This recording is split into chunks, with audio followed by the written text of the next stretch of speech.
Hey Tubies, it's Psychic Bob. It is so awesome to be with you guys.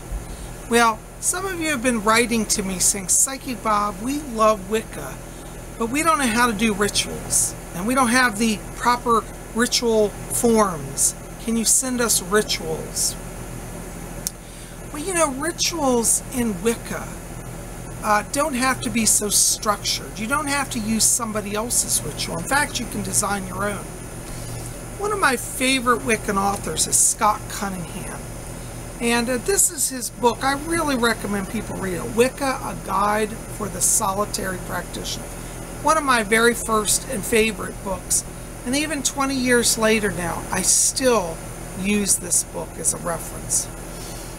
I thought I'd read to you today what Scott Cunningham says about ritual. So let's take a look at his ideas. This is taken from Chapter 6, Ritual and Preparation for Ritual. And it says, I have defined ritual as, and he has in quotes, a specific form of movement, manipulation of objects, or a series of inner processes designed to produce desired effects. He has a glossary of terms, so he says see glossary. In Wicca, rituals are ceremonies that celebrate and strengthen our relationships with the goddess, the god, and the earth. These rituals need not be pre-planned, rehearsed, or traditional, nor must they slavishly adhere to one particular pattern or form. Indeed, Wiccans that I've spoken with on the subject agree that spontaneously created rituals can be the most powerful and the most effective. A Wiccan rite may consist of a lone celebrant lighting a fire, chanting sacred names, and watching the moon rise. Or it may involve 10 or more people, some of whom assume various roles in mythic plays or speak long passages in honor of the gods. The rite may be ancient or newly written. Its outer form isn't important as long as it is successful in achieving an awareness of the deities within the Wiccan. You see, so it's wonderful to know that there's a lot of freedom. See, in Wicca, there's a lot of spiritual freedom. And I think this is so important, you know, because many of us come from a traditional religious background, usually, at least in the North America, and probably most of Europe, of the Judeo-Christian tradition. And I don't say that to insult those traditions, but they do have their specific rituals and forms as well. For example, the Catholic Mass has to be done in exact accordance. It cannot be improvised, so to speak. But in Wicca, we're not locked into a ritual form. So when people write to me and they say, Psychic Bob, can you send me a Wiccan ritual that I can do? I think the best thing is to say, discover how to create your own. I thought today we would maybe have an improvised ritual, so come on along.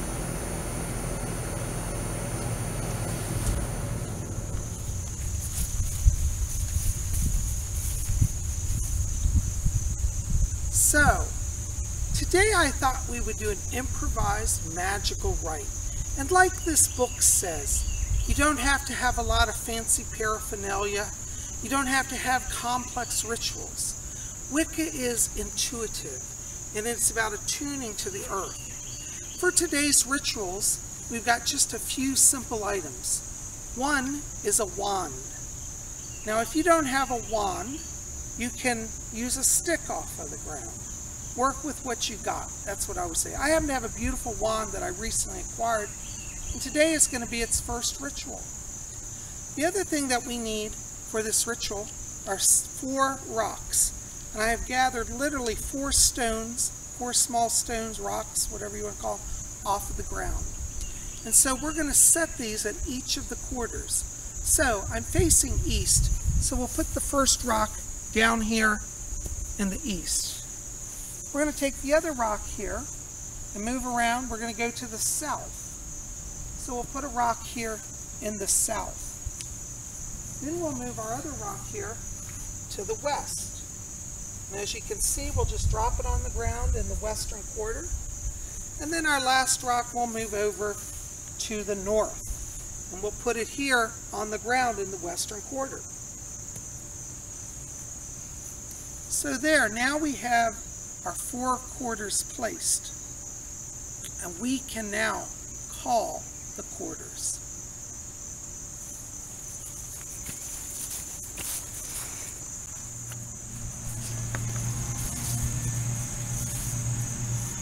So now, with our wand in hand and our quarter stones marked, we can cast a simple circle. Notice that we don't have anything expensive nor complex, and even the casting of the circle can be improvised.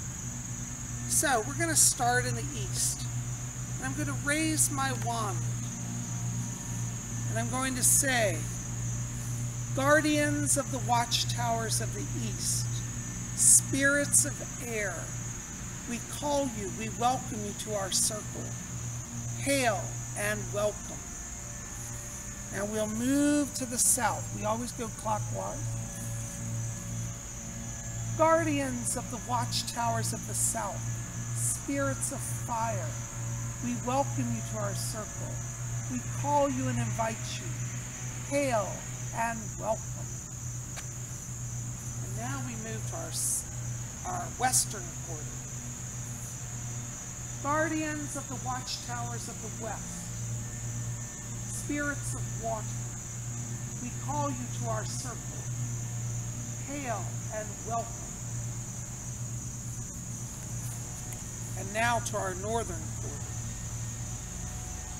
Guardians of the watchtowers of the north, spirits of earth, we call you to our circle. Join us in our magical rites. Hail and welcome. And I like to add another invocation. And taking my wand, I visualize light streaming from it as I trace the circle around me on the ground. And I say, east, south, west, north. I call the sacred circle forth. And I sometimes do that 3 times. East, south, west, north. I call the sacred circle forth. East, south, west, north. I call the sacred circle forth. Now today we're going to invoke our Sun Lord. And he's a little behind the clouds. Maybe he'll emerge. But today I feel the power of the sun. And this Sunday, it's a great day to connect with the God aspect, the masculine aspect of divinity. And so we're going to use an invocation from this book. Now, this is not the only invocation. You can create your own.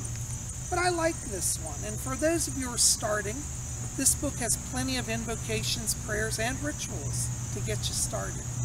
But as he himself, the author, says, don't slavishly adhere to it. It's not holy writ. Call to the God. Now, as many of you know, I've been working a lot with Lord Ganesh lately. He is a horned lord. He's the horned lord of India, a lord of the East. But I love him, and I'm going to call him today because there are invocations to the Sun Lord, who is also the horned lord. Call to the God. Ancient God of the forest deep, master of beast and sun, here where the world is hushed and sleeps, now that the day is done, I call you in the ancient way, here in my circle round. asking that you will hear me pray and send your sun force down. So mote it be. So mote it be. You see, I've called the powers of the elements, the quarters. I've invoked the Sun Lord. And now if I wanted, I can cast spells in my circle or simply enjoy the presence of divinity. It's a wonderful time to meditate, to attune to the balance of energies of the earth, the sun, the air, the sky, water, all of this. And this is the joy in ritual. And when you get out and start casting your own rituals, you'll understand the joy that comes through this. So as I said, all you need is a simple wand, some stones, oops, I'm a klutz. A simple wand, some stones for your quarters, and that's all you need. You see, it can be simple. Don't make it harder than it has to be. If you practice Wicca, you'll find even more ways to be creative. But I wanted to share this with you today, and I hope that it brings you a little joy and a little peace. And even though our Sun Lord is still a little veiled, I know that he's heard our call. You guys are the best. I'm so thankful for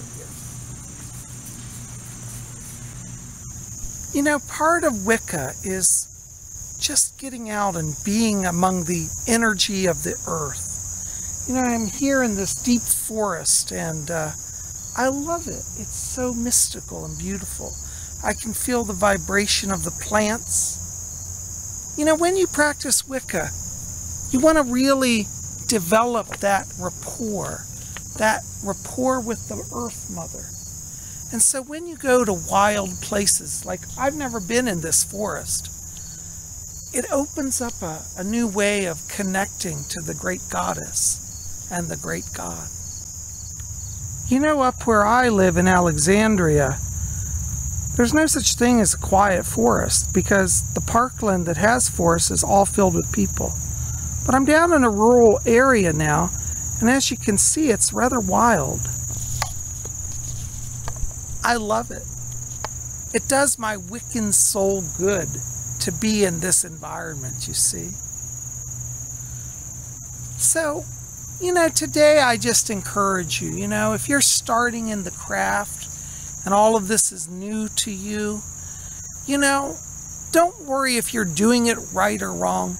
If you do your rituals from your heart and you truly call on the Lord and the Lady, they will bless your rites and be glad to be part of them.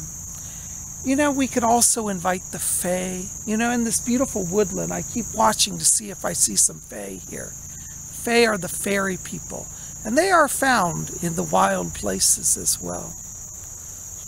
So today, guys, I'm just glad you came, and I hope this has given you a little insight. For those of you who are new to the craft, or even those of you who are longtime practitioners, maybe it will be a refreshing reminder of, you know, what we're all about.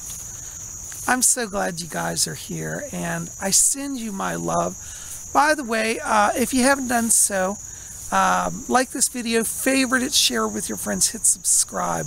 And also, for those of you who didn't see, last night we had our Saturday night seance. I got it out late, but we had it. We had two videos yesterday. We had my Psychic Bob Walks in the Rain.